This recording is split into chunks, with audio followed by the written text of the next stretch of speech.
Hi everyone and welcome back to my channel. In today's video I'm updating my stewed chicken soup recipe. Now stewed chicken soup is my favorite soup to make. It's the soup that I go to when I feel for soup. So it's the one that's most made in my house. So if you'd like to see how to make this amazing delicious soup, keep watching.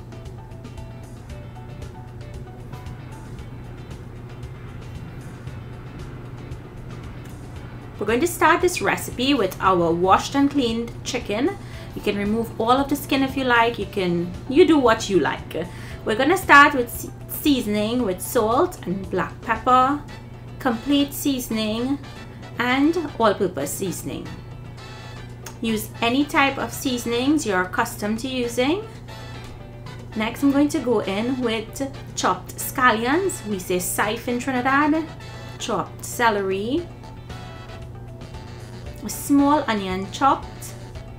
So you're basically seasoning it just like if you're making stew chicken. Chopped pimento peppers, minced garlic, and most importantly your green seasoning. We're going to give this a mix. You can allow it to marinate for an hour or more. You can even allow it to marinate overnight, covered in your refrigerator. If you're in a hurry, of course you can use it right away. So I'm going to put up my pot, and on medium heat I'm adding in my brown sugar. You don't need a lot of sugar for this, and you do want it to caramelize but not to get too dark. I prefer it this way. I don't like when the sugar burns too much. So just as it starts to turn amber and it starts to bubble, we'll add in the chicken.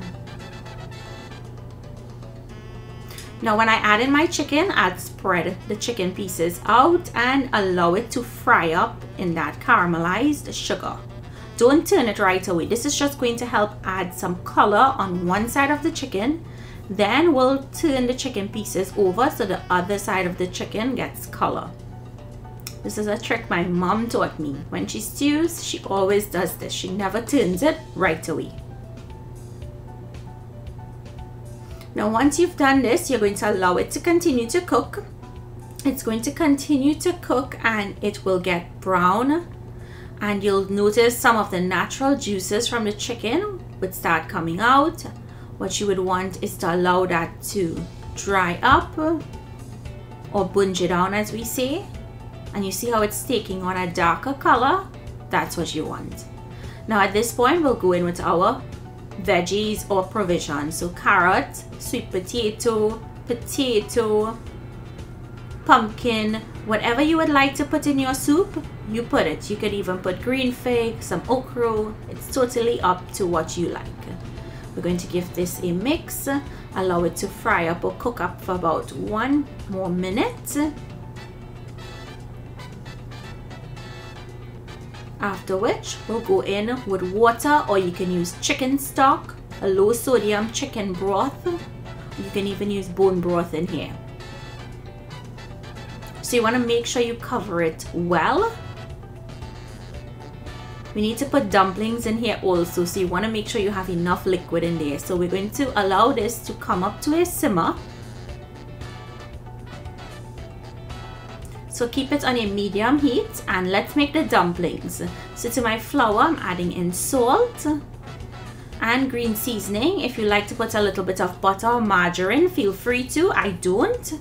And we're going to mix that and add your water a little at a time until it looks like a shaggy dough. And then you'll continue to mix and bring it together. Don't add any additional liquid. You don't want it to get too soft. You want this to be a very firm dough. So once you knead it and it comes together into a dough ball, you don't have to over knead it. We're just doing a rough knead.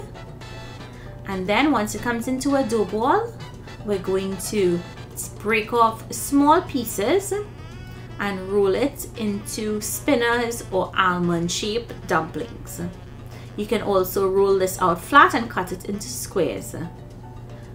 And as your soup is coming up to a simmer, you want to add in 1 packet of cock soup. I prefer this one. I love this one. It has the extra pumpkin in it, so it gives the soup a really beautiful color.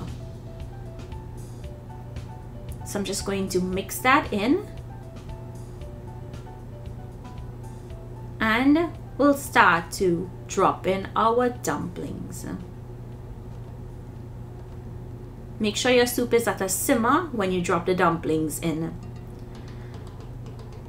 So once you drop in your dumplings, all you have to do is allow it to continue to cook until your provisions are cooked and your dumplings are cooked. When the dumplings are done, they'll all be floating to the top. That's how you'll know that they're finished. So once everything is nice and tender, your veggies are tender, your provision is tender, and your sauce has thickened slightly like this, your soup is now ready to be enjoyed. Make sure also that the cock soup or the pack soup, the chicken soup that you put in, those noodles are cooked also. So in total, this took 45 minutes and it's now time to enjoy. I hope you guys enjoyed today's recipe. If you make it, comment down below, let me know what you think. Thank you all so much for joining me today. Do remember to stay safe and I'll see you in my next video. Bye everyone.